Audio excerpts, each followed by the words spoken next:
ஸ்ரீ குருப்யோ நமஹ. ஹரிஹி ஓம். ஜெய் புவனேஸ்வரி. அக்ஷர அண்ணாமலை நேயர்கள் அனைவருக்கும் உங்கள் வேத ஜோதிடர் பிரகாஷ் நரசிம்மனின் அன்பான வணக்கங்கள். ஏப்ரல் மாத ராசி பலன்கள்.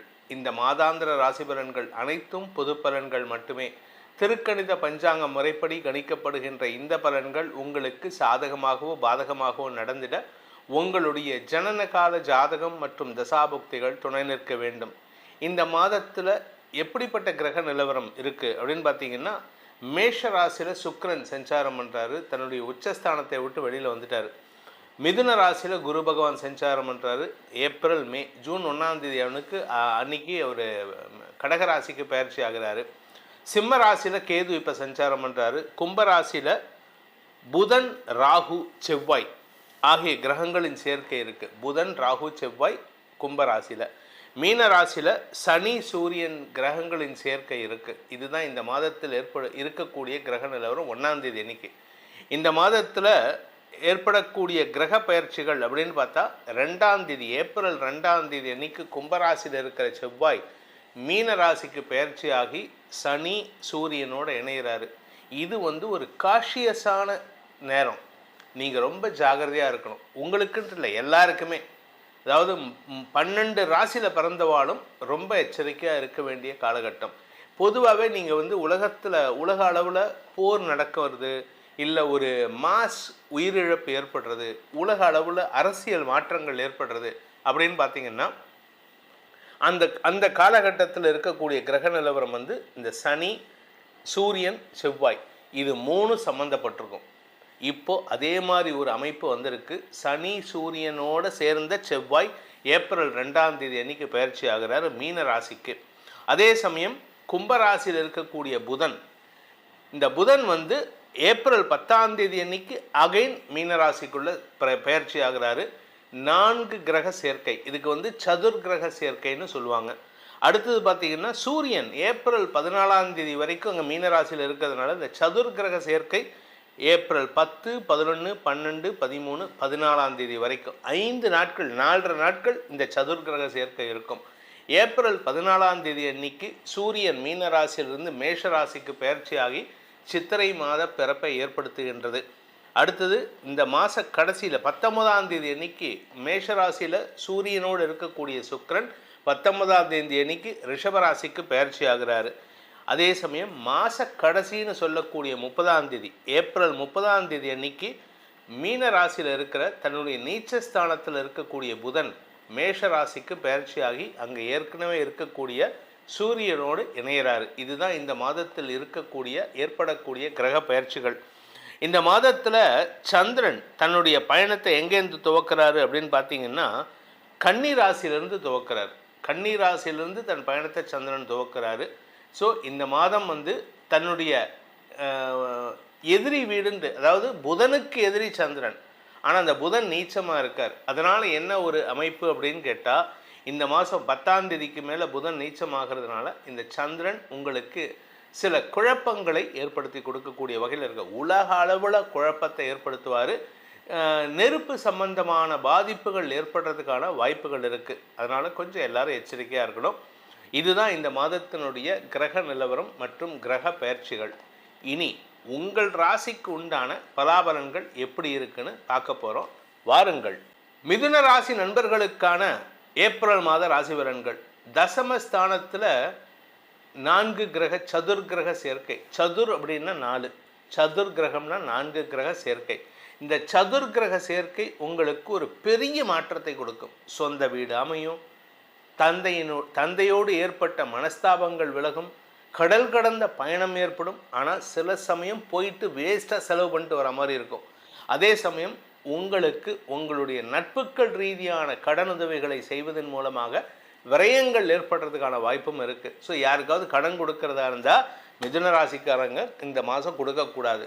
அப்படியே கொடுக்கறத வேறு வழியே இல்லை கொடுக்கணும் அப்படின்னா, இப்போ எனக்கு ஒரு ஹேபிட் உண்டு, நான் கடன் ரொம்ப கொடுக்க மாட்டேன். ஆனால் யாருக்காவது கடன் கொடுக்குறேன் அப்படின்னு சொன்னால் அவங்கக்கிட்ட கடனாக கொடுக்க மாட்டேன், இந்த அவனுக்கு ஃப்ரெண்டாக கொடுக்குற வச்சுக்கோ. ஏன் அப்படின்னா, நீங்கள் அவங்கக்கிட்ட அவங்க திருப்பி கொடுப்பாங்கன்னு எதிர்பார்ப்பு வச்சுக்கிட்டிங்கன்னா அந்த பணம் வரலைன்னா மனஸ்தாபம் ஏற்படும். மனசில் ஒரு கோபம் ஏற்படும். அந்த கோபத்தை குறைச்சிருங்க. ஏன்னா அவங்க கொடுக்கலங்கிறதுனால எனக்கு கோபம் வந்து என் ஹெல்த்தை நான் கெடுத்துக்கிறதுக்கு தயாராக இல்லை. என் ஹெல்த்தை மட்டும் இல்லை, என்னோட மூடை ஸ்பாயில் பண்ணி அது மாதிரி மிதுன ராசி நண்பர்கள் இருக்கிறது நல்லது. அடுத்தவங்களுக்கு உதவி பண்ணுங்க. ஆனால் அதை கடனாக கொடுத்தீங்கன்னா அது உங்களுக்கு நிம்மதியை தராது. கடன் கொடுப்பதை காட்டிலும் உதவியாக செய்தல். அந்த காலத்தில் நான் சொல்கிறது வந்து ஒரு 1000 வருஷத்துக்கு முன்னாடி வரைக்கும், 1400ஆவது வருஷம் வரைக்கும், பிஃபோர் முகல் இன்வேஷனுக்கு முன்னாடி வரைக்கும் தமிழ்நாட்டில் பண்டமாற்று முறை தான் இருந்தது. பணத்தை கொடுத்து பொருள் வாங்கிறது கிடையாது. என்கிட்ட 5 கிலோ பருப்பு இருக்குது, எனக்கு வந்து ஒரு 3 கிலோ சர்க்கரையை கொடு, அரிசியை கொடு, இப்படி தான். சர்க்கரை கூட இல்லை, இது வெல்லம் தான். இந்த மாதிரி தான் வாங்கியிருந்தாங்களே தவிர நம்மக்கிட்ட இப்போ இருக்கிற மாதிரி பணத்தை கொடுத்து பொருள் வாங்குகிற பழக்கம் கிடையாது. அதனால் பண்டமாற்று முறையை மிதுன ராசி நண்பர்கள் ஃபாலோ பண்ணாங்கன்னா நிம்மதி பெருமூச்சு விடலாம். ஆரோக்கிய விஷயத்தில் உங்களுடைய ஆரோக்கியம், உங்களுடைய தாயாரின் ஆரோக்கியம், இது ரெண்டும் கொஞ்சம் இந்த மாதம் கவனமாக பார்த்துக்க வேண்டியது. நீங்கள் அதை கவனமாக பார்த்துக்கிட்டாலுமே செலவு ஏற்படுறதுக்கான வாய்ப்பு இருக்குது. சப்போஸ் நான் கவனம் பார்த்துக்கல அப்படின்னா ஹாஸ்பிட்டலில் போய் அட்மிட் பண்ணுறதுக்கான சூழ்நிலைகள்லாம் இருக்குது.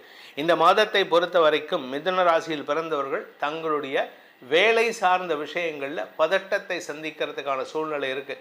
வேலை செய்கிற இடத்துல நீங்கள் பிஸ்னஸ் பண்ணுறீங்க, வியாபாரம் பண்ணுறீங்க, உங்கள் கூட ஒர்க் பண்ணுறவங்க ஏட்டிக்கு போட்டியாக செயல்படுவாங்க. உங்களுக்கு கீழே ஒர்க் பண்ணுறவங்களும் சரி, உங்கள் பார்ட்னர்ஸும் சரி, நீ சொல்லி நான் என்ன கேட்குறது, இந்த பிடிவாதம் தான் அவங்கக்கிட்ட. உங்களுக்குமே அந்த பிடிவாதம் உண்டு, எல்லாருக்குமே இருக்கும். ஆனால் அவங்கள பொறுத்த வரைக்கும் மிதுன ராசிக்காரன் சொல்லி நான் கேட்க மாட்டேன். ஏன்னா மிதுன ராசிக்காரன் நல்லது சொல்கிறான், ஆனால் அதை நான் கேட்க மாட்டேன் அப்படின்னு சொல்லிட்டு உங்கள் பேச்சை கேட்காம சில தவறுகள் செய்து பண இழப்பை உங்களுக்கு ஏற்படுத்துவார்கள். அந்த இடத்துலையும் நீங்கள் இமோஷனல் ஆகாமல் இருக்கிறது நல்லது. கலைத்துறை நண்பர்களை பொறுத்த வரைக்கும் உங்களுக்கு இந்த மாதம் முற்பகுதியில், அதாவது பிஃபோர் 19th ஏப்ரல், உங்களுக்கு லாபம் பெருகக்கூடிய வாய்ப்பு இருக்குது. 19 ஏப்ரலுக்கு மேலே கடல் கடந்து பயணிப்பதற்கான வாய்ப்புகள் ஏற்படும். உங்களுடைய நீண்ட நாள் ஆசைகள் பூர்த்தியாகும். சந்தோஷ அனுபவங்கள் ஏற்படுறதுக்கான வாய்ப்புகள் இருக்குது. ஸோ இந்த மாதத்தில் உங்களுக்கு சந்திராஷ்டம நாட்கள் ஏப்ரல் 10 மாலை 6:04 முதல் ஏப்ரல் 13 விடியற்காலை 3:44 வரைக்கும் இருக்குது. அதனால் கொஞ்சம் பொறுமையாக இருங்க. அந்த நாட்களில் அவசரப்பட்டு வார்த்தையை விட்டிங்கன்னா பண இழப்பு ஏற்படுறதுக்கான வாய்ப்பு இருக்குது. குடும்பத்தில் தேவையில்லாத பிரச்சனைகள். உங்களுடைய வாழ்க்கையில் இந்த மாதத்தை நீங்கள் எப்படி கடந்து போகணும் அப்படின்னா சிம்பிளான ஒரே வழி, தினமும் பஞ்சமுக ஆஞ்சநேயரை வழிபட்டுட்டு வாங்க. பஞ்சமுக ஆஞ்சநேயரை தினமும் வழிபட்டு வாருங்கள். நீங்கள் சுசீந்திரம் இல்லாட்டி அந்த பாண்டிச்சேரி பக்கத்தில் இருக்கிற பஞ்சமுக ஆஞ்சநேயர், சென்னை நங்கநல்லூரில் இருக்கக்கூடிய ஆஞ்சநேயர், இல்லாட்டி நாமக்கல்லில் இருக்கக்கூடிய ஆஞ்சநேயர், எங்கெல்லாம் விஸ்வரூப ஆஞ்சநேயர் இருக்காரோ அந்த கோயில்களுக்கு சென்று வழிபட்டு வாருங்கள். பஞ்சமுக ஆஞ்சநேயராக இருந்தால் இன்னும் விசேஷம், தசபூஜ ஆஞ்சநேயராக இருந்தால் இன்னும் விசேஷம். அந்த மாதிரி ஆஞ்சநேயரை வழிபட்டு வர தன்னுடைய தச புஜங்களால் 10 கரங்களால் உங்களை அரவணைத்து அருள்வார். இந்த ஏப்ரல் மாத ராசி பலன்களில் உங்களுக்கு சொல்லப்பட்டுள்ள பரிகாரங்களை செவ்வனே செய்து வாருங்கள். வரக்கூடிய பாதிப்புகள் சங்கடங்களிலிருந்து உங்களை தற்காத்து கொள்வதற்கு இது ஒரு அரணாக உங்களை காப்பாற்றும். அதே சமயம் உங்களுக்கு உங்களுடைய தனிப்பட்ட ஜாதகத்துக்கு பலன்கள் தெரிந்து கொள்ளணும். ஏன்னா இது வந்து பொதுவான கோச்சார பலன்கள், ராசிக்கு தான் சொல்கிறோம். ஆனால் உங்களுடைய தனிப்பட்ட ஜாதகத்தில் லக்னம்னு இருக்கும், அந்த லக்னத்தை பேஸ் பண்ணி பலன்கள் தெரிஞ்சுக்கணும் அப்படின்னு ஆசைப்படுறவங்க கீழே கொடுக்கப்பட்டுள்ள அலைபேசி எண்களில் வாட்ஸ்அப் மூலமாக தொடர்பு கொண்டு நேரடியாகவோ அல்லது வாட்ஸ்அப் மூலமாகவோ அல்லது தொலைபேசி மூலமாகவோ பலன்களை தெரிந்து கொள்ளலாம். இதற்கு கட்டணம் உண்டு. இந்த ஏப்ரல் மாதத்தில் உங்கள் அனைவருக்கும் அனைத்து விதமான க்ஷேமங்களும் கஷ்டங்களிலிருந்து விடுதலையும் கிடைக்க வேண்டும் எனும் அடியேனின் பிரார்த்தனையை சமர்ப்பித்து உங்கள் அனைவருக்கும் நல்வாழ்த்துக்களை தெரிவித்துக் கொண்டு உங்களிடமிருந்து விடைபெறுவது உங்கள் வேத ஜோதிடர் பிரகாஷ் நரசிம்மனின் அன்பான வணக்கங்களுடன். நன்றி, வணக்கம். இந்த வீடியோவில் நம்ம என்ன பார்க்க போறோம்னா, மிதுன ராசிக்காரர்களுக்கு வருகிற தமிழ் புத்தாண்டு ஏப்ரல் 14, 2026 அன்னைக்கு வரக்கூடிய சித்திரை முதல் நாள், அந்த ஒரு ஆண்டு 14 ஏப்ரல் 2026 13 ஏப்ரல் 2027 வரைக்கும் அந்த 365 நாள் ஒரு ஆண்டு மிதுன ராசிக்காரர்களுக்கு எத்தகைய ஒரு ஆண்டாக இருக்க போகுதுங்கிறத ஆண்டு கிரகத்தின் சஞ்சாரம், மாத கிரகத்தின் சஞ்சாரம் வைத்து இந்திய வேத ஜோதிடத்தில் அடிப்படையிலான அறிவியல் சார்ந்த சயின்டிஃபிக் வேதிக் அஸ்ட்ராலஜி முறையில் எதையும் மிகைப்படுத்தாமல் உள்ளது உள்ளவாறு பரிகாரங்கள் அது மாதிரி மூட நம்பிக்கையில் போகாமல் ஒரு கிரகமும் ஒரு இடத்துல இருந்து அந்த மாறுதலை இருந்து அந்தந்த ராசிக்கு எந்த தாக்குதலை கொடுக்குது, எது மாற வாழ்க்கை பயணங்களை வேறுங்கிற மாற்றங்களை, திசை மாறக்கூடிய அமைப்புகள், எது மாற மாற்றங்களை நம்ம எதிர்பார்க்கலாம் அப்படிங்கிறது மிதுன ராசிக்காரர்களுக்கு இந்த தமிழ் புத்தாண்டு எப்படி இருக்க போகுதுங்கிறது இந்த வீடியோவில் டீட்டெயில்டாக நம்ம பார்க்க போகிறோம். இப்போ பாருங்க, ராசி அதிபதியாகிய புதனே வந்து ஓரளவுக்கு எல்லாமே நல்ல இடத்துல தான் இருக்கிறார். வருடம் ஸ்டார்ட் ஆகிறப்போ ஒரு மாதம் மட்டும் பார்த்தீங்கன்னா ஏப்ரல் 14ஆம் தேதியிலேருந்து ஒரு மே 14 வரைக்கும் பார்த்தீங்கன்னா முதல் ஒரு மாதம் ராசி அதிபதியாகிய புதனே சனி செவ்வாயோட சேர்ந்திருக்கார். ஸோ எப்போ வந்து சனி செவ்வாயோட ராசி அதிபதி சேர்ந்துட்டாரோ அப்போவே பார்த்தீங்கன்னா கொஞ்சம் பிரச்சனைகள், வேலை நிமித்தமாக அதிகமான ஹார்ட் ஒர்க்கு அதுங்கிற மாதிரி பிரச்சனைகள்லாம் கொஞ்சம் இருக்கும். அதுக்கப்புறம் பார்த்தீங்கன்னா கொஞ்சம் கொஞ்சமாக அந்த புதன் ராசி அதிபதி வந்து சனி செவ்வாயோடு விலகி நல்ல நல்ல இடத்துக்கு 11ஆம் இடம், நட்பு வீடான சுக்கிரன் வீடம், அப்புறம் ராசிக்குள்ளேயே வரக்கூடிய நல்ல ஒரு மாற்றத்தை கொடுக்கக்கூடிய அமைப்புகள் அப்படியே வருது. அதுக்கப்புறம் வரக்கூடிய குரு பயிற்சி ஜூன் 1ஆம் தேதி 2026 குரு பயிற்சி என்னதான் ராசியில் இருக்கக்கூடிய 2ஆம் இடத்துல வந்தாலும், பாதகாதிபதி 2ஆம் இடத்துக்கு வந்தாலும் உச்சம் பெற்று 8ஆம் இடம், 6ஆம் இடம், 10ஆம் இடத்தை பார்க்கும் பொழுது பண வசதி, பண வரவு, சைடு இன்கம், தொழில் மேன்மை, வேலை மேன்மை, வேலை மாற்றம், நல்ல ஒரு பணவரவு, ஒன்றுக்கும் மேற்பட்ட பணவரவு, அது மாதிரி பல விஷயங்கள் பாசிட்டிவாக நடக்கக்கூடிய அமைப்புகள் ஜூன் மாதத்துக்கு அப்புறம் வருதுங்க. அதுக்கப்புறம் டிசம்பர் 6ஆம் தேதி 2026 புத்தாண்டு பிறந்து ஒரு 7-8 மாதத்துக்கு அப்புறம் வரக்கூடிய ராகு அது பயிற்சி என்ன கொடுக்குதுன்னா 9ஆம் இடத்தில் இருக்கக்கூடிய ராகு 8ஆம் இடத்துக்கு வருகிறார். அதே மாதிரி 3ஆம் இடத்துல இருக்கக்கூடிய கேது ராசிக்குள்ள வந்தாலும் 2ஆம் இடத்துக்குள்ள வந்தாலும் குருவோட சேர்கிறார். ஸோ உச்ச குருவோட ராகுவும் கேதுவும் சேர்ந்து தசை அது மாதிரி அந்த 8ஆம் இடத்துல உச்ச குருவோட ராகு கேதுகள் சேருவது பார்த்தீங்கன்னா பண விஷயத்தில் நல்ல வரக்கூடிய அமைப்புகள், நல்ல இன்வெஸ்ட்மெண்ட்ஸு, நல்ல லாபம்,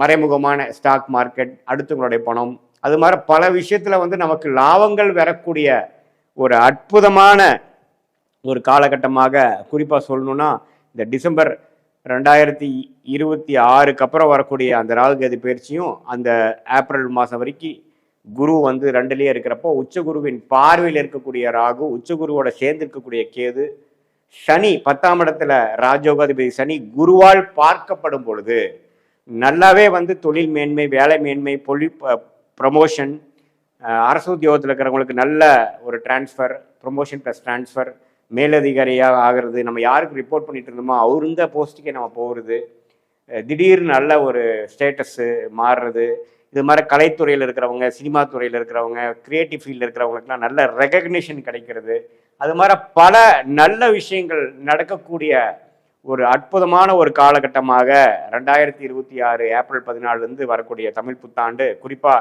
போக போக ஜூன் மாதத்திலிருந்து நல்ல மாற்றங்களை, பணவரவு ஒரு மாற்றம், இடமாற்றம் ஒரு மாற்றம், நல்ல ஒரு பதவி உயர்வு ஒரு மாற்றம், படிக்கக்கூடிய மிதுனராசிக்காரர்களுக்கு நல்ல ஒரு அவங்களுக்கு எதிர்பார்க்கக்கூடிய படிப்பு, மேல் படிப்பு கிடைச்சி அந்த மாதிரி ஒரு இடத்துக்கு இடம் மாறி போகிறது, காலேஜஸ் அதர் ஸ்டேட் போய் படிக்கிறது, வெளிநாடு போகணும்னு நினைக்கிறவங்களுக்கு வெளிநாடு வாய்ப்புகள். ஏன்னா ராகு கேதுகளே வந்து 8க்கு வந்து குருவின் பார்வை பெறும் பொழுது விசா கிடைக்காம இருக்கிறவங்களுக்கு விசா கிடைக்கிறது, வெளிநாடு பிரயாணங்கள் போயிட்டு வர்றது, போய் வெளிநாட்டில் போய் வேலை பார்க்கறது, விசா கழிச்சு அந்த போய் படிச்சுட்டு வர்றது, அது மாதிரி பல விஷயங்கள் நன்மையான விஷயங்களை கொடுக்கக்கூடிய ஒரு அற்புதமான ஒரு ஆண்டாக. ஏன்னா வந்து ராஜயோகாதிபதி வந்து சனி 10ஆம் இடத்துல இருக்கிறது ஒரு அற்புதம், அதை குரு பார்க்குது, அதுக்கு மேலே ஒரு நல்ல ஒரு அமைப்பு, ஒரு ஐசிங் ஆன் த கேக் அப்படிங்கிற மாதிரி ஒரு நல்ல அமைப்பு. அந்த ராகு கேதுகளும் ஒரு சுபகிரகமாகிய குருவோட சம்மதப்படும் பொழுது போக போக குருவும் கேதுவும் எந்த அளவுக்கு இணையராங்களோ அந்த அளவுக்கு பார்த்தீங்கன்னா 2 ராகு கேதுகள் திருட்பலம் பெற்று ஒளி பெற்று இன்னுமே நல்ல பலன்களை கொடுக்கக்கூடிய அமைப்பு கண்டிப்பாக உண்டு. ஸோ இது வந்து ஒரு மிதுன ராசிக்காரங்களுக்கு ஒரு கேம் சேஞ்சராக இருக்கக்கூடிய அமைப்பு. ஜூன் மாதம் வரைக்கும் கொஞ்சம் ஸ்லோவாகவும் அதுக்கப்புறம் நல்ல ஒரு அமைப்புகளாகவும் கொடுக்கக்கூடிய அமைப்புகளாக மிதுன ராசிக்காரர்களுக்கு உண்டு. இது பொதுவான பலனை தவிர உங்களுடைய ஜென்ம ஜாதகத்தில் நீங்கள் பிறந்த தேதி, பிறந்த நேரம், பிறந்த உரை வைத்து வரக்கூடிய ஜாதகத்தை போட்டு திருக்கணித பஞ்சாங்கப்பராக போட்டு உங்களுக்கு என்ன லக்னத்தில் பிறந்தீங்க, நீங்கள் மிதுன ராசியாக இருக்கும் பொழுது மிருகசீரிட நட்சத்திரத்தில் இருக்கக்கூடிய நீங்கள் அந்த கடைசி 2, 3, 4 பாதமா, அல்லது திருவாதிரை நட்சத்திரமா, அல்லது புனர்பூச நட்சத்திரத்தோட முதல் 2 பாதமா, எந்த நட்சத்திரத்தில் பிறந்தீங்க பார்த்து எந்த லக்னத்தில் பிறந்தீங்க, அந்த லக்னாதிபதி உங்கள் ஜாதகத்தில் எப்படி இருக்குது, என்ன தசாபுக்திகள் போய்கொண்டு இருக்கிறது, தசநாதன் புக்திநாதன் இப்போ நம்ம பேசின கோச்சாரத்தில் எது மாதிரி அமைப்பில் போய்கொண்டு இருக்கிறது, இது எல்லாமே நம்ம ஓரளவுக்கு சேர்த்து வைத்து பார்க்கும் பொழுது துல்லியமான பலன்கள் அடுத்த வரக்கூடிய காலகட்டம் எது மாதிரி ஒரு ஷார்ட் டேர்ம் இருக்கு, எது மாதிரி ஒரு லாங் டேர்ம் இருக்கு, நம்மளுடைய வாழ்க்கையை அடுத்த வரக்கூடிய கட்டங்கள் வந்து எது மாதிரி திசையில திரும்புற மாதிரி இருக்கு, என்ன ட்ரெண்டு காட்டுது, வேலை மாற்றங்கள் உண்டா இல்லையா, இப்போ இருக்கிற வேலையிலேயே பல்ல கடிச்சிட்டு இருக்கணுமா அல்லது மாறலாமா, எந்த நேரத்தில் வந்து நமக்கு ப்ரொமோஷன் கிடைக்கும், எந்த நேரத்தில் வந்து நம்ம உயர்கல்வி நம்ம எதிர்பார்க்குற உயர்கல்வி பண்ணலாம், எந்த நேரத்தில் திருமண விஷயங்கள் வருது, திருமண தடைகள் எப்போ முடிய போகுது, குழந்தை பேர் எதிர்பார்க்குறவங்களுக்கு எந்த நேரத்தில் குழந்தை பேர் கிடைக்கும், எது மாதிரி நேரத்தில் வந்து ஒரு புதிய தொழில் ஆரம்பிக்கலாம், எது நேரத்தில் நம்ம திரும்பி வெளிநாட்டிலேருந்து உள்நாட்டுக்கு வர முடியுமா, இடம் வீடு வண்டி வாகனம்லாம் வாங்கக்கூடிய அமைப்பு இருக்கா, கடன் எப்போ தீரும், உடல்நல கோளாறு எப்போ முடிவுக்கு வரும், எப்போ ஓரளவுக்கு சீரான உடல் அமைப்புக்குள்ளே போவோம், அது மாதிரி நம்மளோட உறவுகள் எல்லா விஷயத்தையும் பார்த்தீங்கன்னா இந்திய வேத ஜோதிட அடிப்படையிலான இந்திய சயின்டிஃபிக் வேதிக் அஸ்ட்ராலஜி முறையில் எதையும் மிகைப்படுத்தாமல் சாயங்கள் பூசாமல் பரிகாரங்கள் மாதிரி விஷயத்துக்குள்ள போகாமல் உள்ளது உள்ளவாறு கர்மா எப்படி சொல்லுது, உங்கள் ஜாதகத்தில் கிரகங்கள் எப்படி இருக்குது, எந்த காம்பினேஷன் இருக்குது, நம்மளுடைய 18 வருஷம் அனுபவத்தில் ஒரு கிரகமும் ஒரு மாதிரி இருந்தால் எது மாதிரி அமைப்பு கொடுக்கும் அப்படிங்கிறத துல்லியமாக நம்ம கற்றுக்கொண்டு இருக்கிறோம். அதை வந்து நம்மளோட லைவாக பார்த்து எது மாதிரி அமைப்பில் வந்து இருந்தால் எது மாதிரி கர்மா கொடுக்குது, எந்த கிரகத்தின் தொழில் நமக்கு நல்ல சாதகமாக இருக்கிறது, எந்த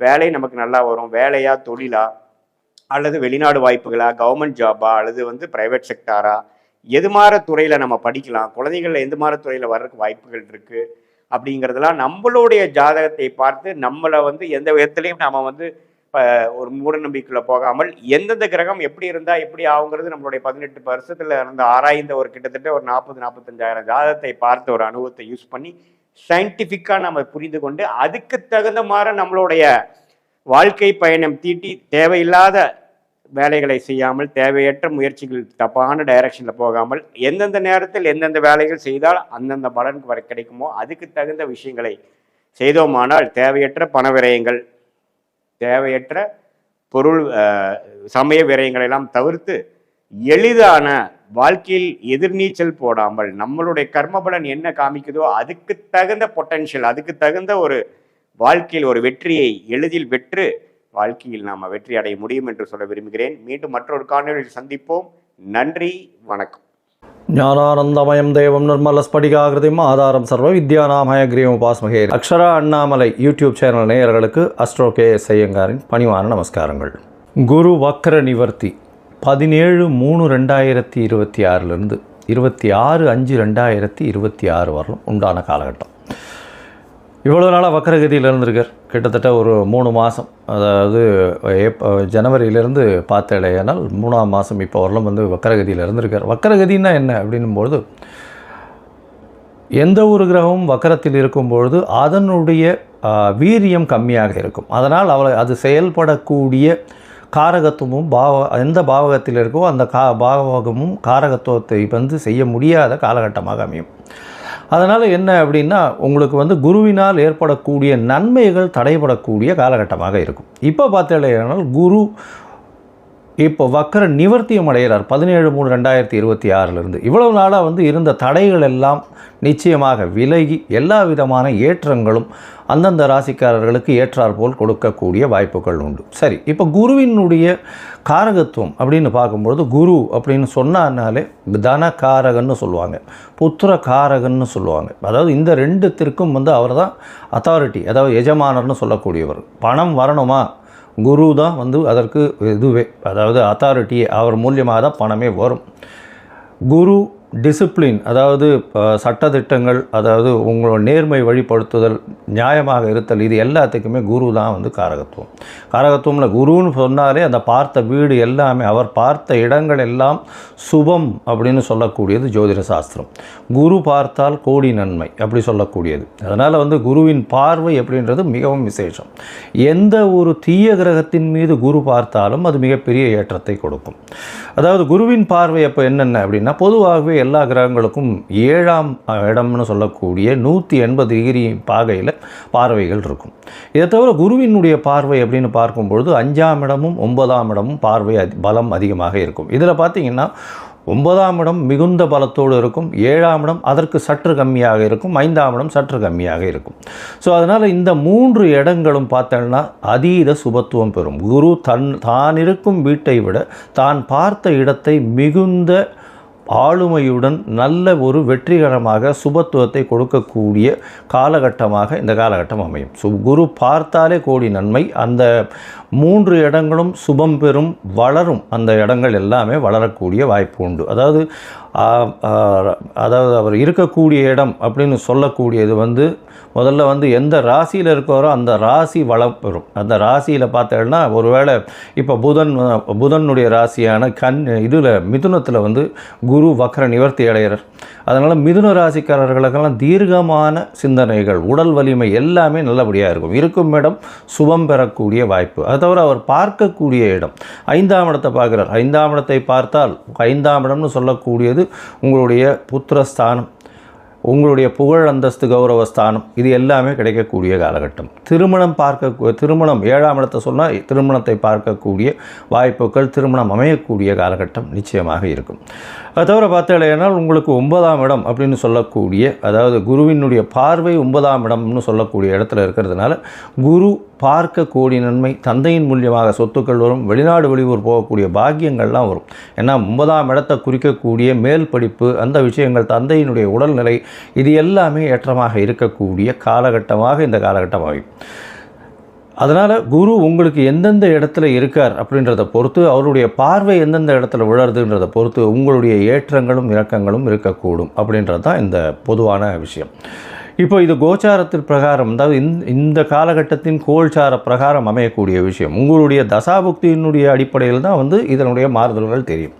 சரி, இந்த குரு ஒருவேளை உங்களுக்கு நல்ல ஒரு பலன்களை கொடுக்கல, மறைந்த இடத்திலிருந்து போயிடுறார் அப்படின்ற பொசிஷனில் குருவுக்கு உண்டான என்ன எளிய பரிகாரங்கள் செய்யலாம் அப்படின்னு பார்த்தேன்னா, குருவுக்கு உண்டான எளிய பரிகாரங்கள்னு சொல்லக்கூடியது பார்த்தேன்னா, ஒரு அருகில் இருக்கக்கூடிய மஞ்சள் கலர் வஸ்திரம் தானம் கொடுக்கறது, அது தவிர மஞ்சள் தானம் கொடுக்கறது, சந்தனம் தானம் கொடுக்கறது, அது தவிர அதாவது பூஜை பொருட்கள் வாங்கி தானம் கொடுக்கறது.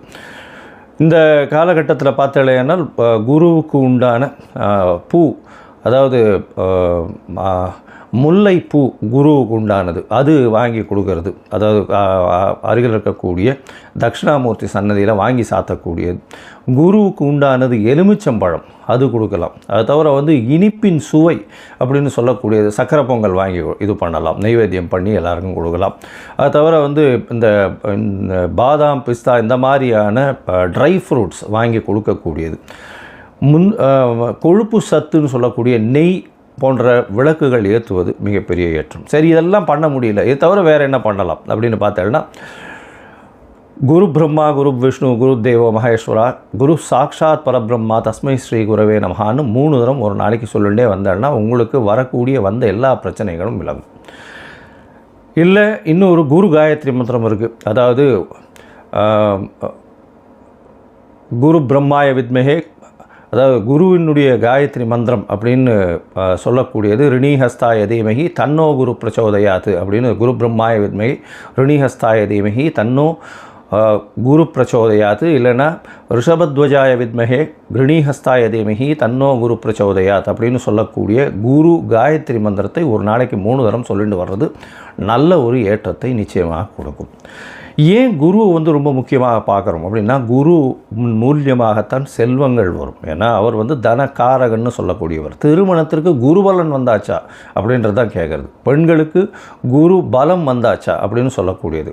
குரு பகவான் 2ஆம் இடம், அது தவிர 7ஆம் இடத்தை பார்க்கறது, 7ஆம் இடத்துல இருக்கிறது, அதாவது 2, 4, 7 இதெல்லாம் பார்த்து இருந்தாலே ஆனால் 5ஆம் இடம், 9ஆம் இடம், 11ஆம் இடம் இதெல்லாம் இருக்குமாறே ஆனால் நிச்சயமாக அவர்களுக்கு தசாபுக்தியும் சேர்ந்து அந்த காலகட்டத்தில் வருமேயானால், சுபர்களுடைய தசாபுக்தி வருமேயானால், அது தவிர 7ஆம் ஆதிபத்திய தசாபுக்தியோ இல்லை 2ஆம் ஆதிபத்திய தசாபுக்தியோ வருமேயானால் நிச்சயமாக அந்த பெண் குழந்தைகளுக்கு திருமணமாகக்கூடிய வாய்ப்புகளும் நல்ல குடும்பம் அமையக்கூடிய காலகட்டமாகவும் இந்த காலகட்டத்தில் அமையும். சரி, இப்போது ஒரு ராசியாக மேஷம் முதல் மீனம் வரை என்னென்ன பலன்கள் இருக்குது இந்த குருவை வைத்து, குருவினுடைய பார்வை வைத்து எப்படி இருக்கும் அப்படின்றத பார்க்கலாம். இந்த குரு பகவானுக்கு உண்டான எளிய பரிகாரமும் சொன்னோம். இப்போ எந்தெந்த கோவிலுக்கு போயிட்டு வரலாம்ன்றதையும் சொல்கிறேன்.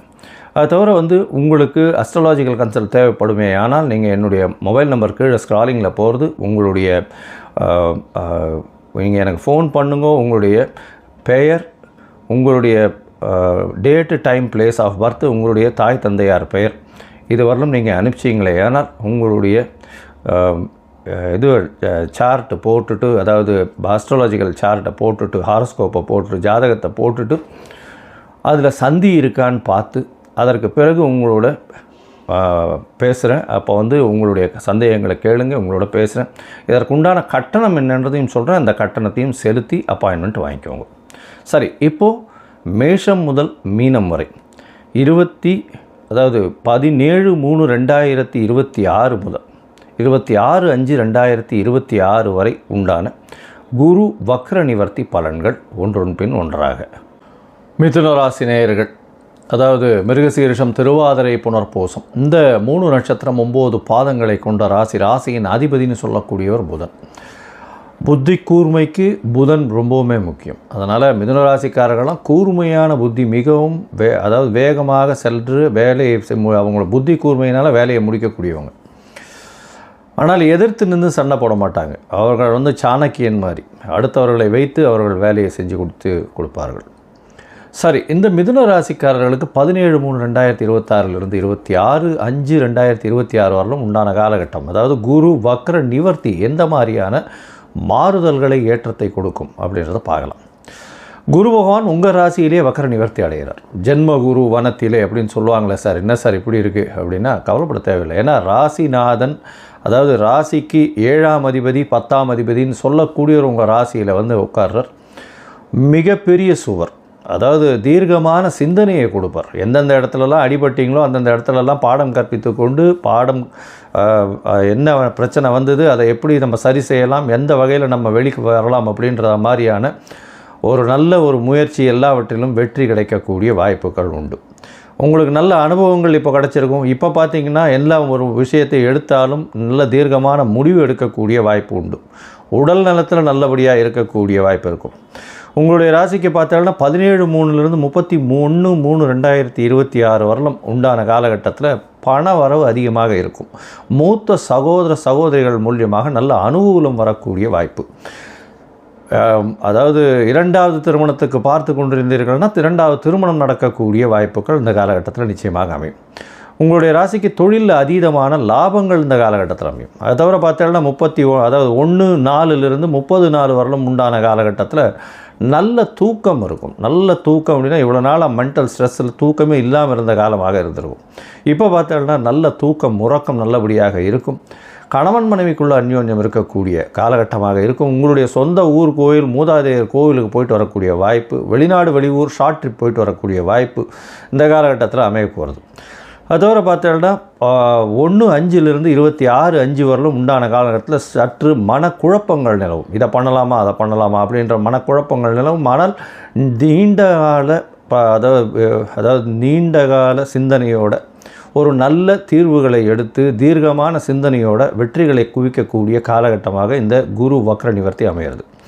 உங்களுடைய ராசிக்கு பார்த்தோம்னா குரு 5ஆம் இடத்தையும் பார்க்குறது, 7ஆம் இடத்தையும் பார்க்குறது, அது தவிர 9ஆம் இடத்தையும் பார்க்குறது. 5ஆம் இடம்னு சொல்லக்கூடிய புத்திர ஸ்தானத்தை பார்க்குறது. குரு பகவான் புத்திர காரகன், புத்திர ஸ்தானத்தை பார்க்குறார். அதனால் பார்த்தோம்னா இவ்வளோ நாள் குழந்தை பிராப்தி இல்லாதவர்கள், அதாவது குழந்தைக்காக ஏங்கி கொண்டிருப்பவர்கள், கல்யாணமாய் ரொம்ப நாள் ஆகி குழந்தை பாக்கியம் இல்லாதவர்கள், அவர்களுக்கு குழந்தை பிராப்தி ஏற்படக்கூடிய வாய்ப்பு இந்த காலகட்டத்தில் அமையும். அதாவது குழல் இனிது யாழ் இனிது என்ப தம் மக்கள் மழலை சொல் கேளாதோர் அப்படின்னு வள்ளுவன் சொன்ன மாதிரி தன்னுடைய குழந்தையின் குரலை கேட்பது மிகவும் பெரிய விஷயம். அதனால் இந்த காலகட்டத்தில் உங்களுக்கு இந்த குழந்தை பிராப்தி உண்டாகக்கூடிய வாய்ப்புகள் நிச்சயமாக உண்டு. திருமண பாக்கியம் உண்டு. எதிர்பாலினத்தவர் மூலியமாக நல்ல ஒரு ஏற்றமான விஷயங்கள் நடக்கும். அது தவிர உங்களுடைய பார்ட்னர்ஷிப் பிஸ்னஸில் பெரிய மாற்றங்கள் ஏற்படக்கூடிய வாய்ப்புகள் இந்த காலகட்டத்தில் இருக்குது. எடுத்த காரியங்கள் அனைத்தும் நிறைவேறும். நீங்கள் சொன்ன விஷயங்கள் எல்லாமே வெற்றி பெறும். அது தவிர பார்த்தேனால் உங்களுடைய ராசிக்கு 9ஆம் இடத்தையும் குரு பார்க்குறார். வெளிநாட்டில் போய் படிக்கக்கூடிய வாய்ப்புகள் இந்த காலகட்டத்தில் கிடைக்கும். அது தவிர தந்தையின் சொத்துக்கள் வரும். தந்தையின் உடனான அதாவது ஒருத்தருக்கு ஒருத்தர் பரஸ்பரமான மரியாதைகள் நல்லபடியாக இருக்கும். தந்தையின் மூலியமாக சொத்துக்கள் வரும். தந்தையின் வியாபாரத்திலிருந்து வியாபார பங்குகள் உங்களுக்கு வரக்கூடிய வாய்ப்புகள் இந்த காலகட்டத்தில் உண்டு. வெளிநாட்டுக்கு போய் படிக்கணும்னு எந்த யூனிவர்சிட்டியில் நினைக்கிறீங்களோ அது வந்து நிச்சயமாக நடக்கக்கூடிய மேல் படிப்பு நிச்சயமாக வரக்கூடிய காலகட்டமாக அமைய போகிறது. மொத்தத்தில் பார்க்கும்பொழுது இந்த மிதுன ராசிக்காரர்களுக்கு ஏற்றமான காலம். ராசியிலேயே குரு இருக்கிறது அப்படின்றதுனால ஜென்ம குரு வனத்திலேன்னு நினைக்கவே வேண்டாம். உங்களுக்கு இவ்வளவு நாள் பட்ட துன்பங்கள் எல்லாமே சரியாகி நல்ல ஒரு ஏற்றத்தை கொடுக்கக்கூடிய காலகட்டம். எடுத்த காரியங்கள் அனைத்தும் நிச்சயமாக வெற்றிகரமாக முடியும். இரண்டாவது திருமணத்திற்கு பார்த்து கொண்டு இருப்பவர்களுக்கு கண்டிப்பாக ஆகக்கூடிய வாய்ப்பு உண்டு. முதல் திருமணம் நிச்சயமாக கைகூடக்கூடிய வாய்ப்பு உண்டு. குழந்தை பிராப்தி உண்டு. வெளிநாடு போய் படிக்கக்கூடிய யோகம் நிச்சயமாக உண்டு. உங்களுடைய எதிர்பாலினத்தோர் மூலியமாக நல்ல ஒரு ஏற்றமான செய்தி வரக்கூடிய வாய்ப்புகள் இந்த காலகட்டத்தில் இருக்குது. அதை தவிர உங்களுடைய ராசிக்கு பார்ட்னர்ஷிப் தொழிலில் பெரிய மாற்றங்கள் இருக்கக்கூடிய வாய்ப்பு. தந்தையின் தொழில் உங்களுடைய கைக்கு வரும். தந்தையினுடைய சொத்துக்கள் வரக்கூடிய வாய்ப்புகள் இந்த காலகட்டத்தில் இருக்குது. இந்த காலகட்டத்தில் பார்த்தோம்னா திருமண பாக்கியம் வரும். தீர்க்கமான சிந்தனைகள் எழக்கூடிய வாய்ப்பு, புத்திர பாக்கியம் ஏற்படக்கூடிய வாய்ப்பு இந்த காலகட்டத்தில் நிச்சயமாக இருக்கும்.